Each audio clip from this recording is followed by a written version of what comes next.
এক মহিলা মারা যাওয়ার সময় বলে গেল, আমার মারা যাওয়ার পর আমার স্বর্ণের অর্ধেক নিবে পুত্রবধূ আর অর্ধেক নিবে মেয়ে, ছেলের জন্য কিছু দেননি, এক্ষেত্রে কে কতটুকু পাবে?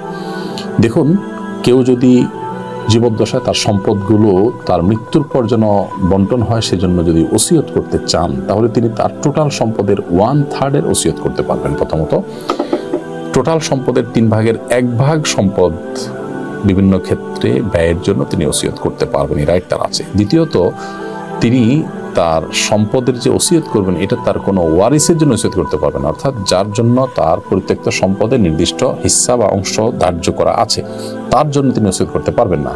পুত্রবধূ অর্থাৎ ছেলের বউ, তার জন্য যেহেতু শরীয়তে শাশুড়ির সম্পদে বা শ্বশুরের সম্পদে কোনো হিস্সা নির্ধারণ করা নেই, অতএব তার জন্য তিনি ওসিয়ত করতে পারবেন।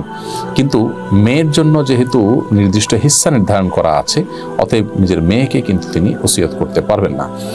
এখন পুত্রবধূর জন্য ওসিয়ত করলে আবার তাকে ওই যে বললাম 1/3 বা 1/3 মধ্যেই তাকে ওসিয়ত করতে হবে, এর বেশি করে ফেললে সেটা কার্যকর হবে না।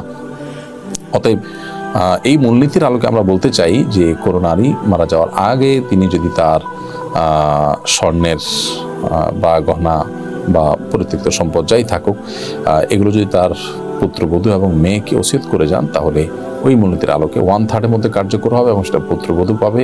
আর মেয়ের জন্য ওসিয়ত কার্যকর হবে না, বরং ছেলে যদি বেঁচে থাকে তাহলে ছেলে মেয়ে তারা যার যার কোরআনের যে হার বর্ণনা করা হয়েছে সেই হারের আলোকে তারা পাবেন।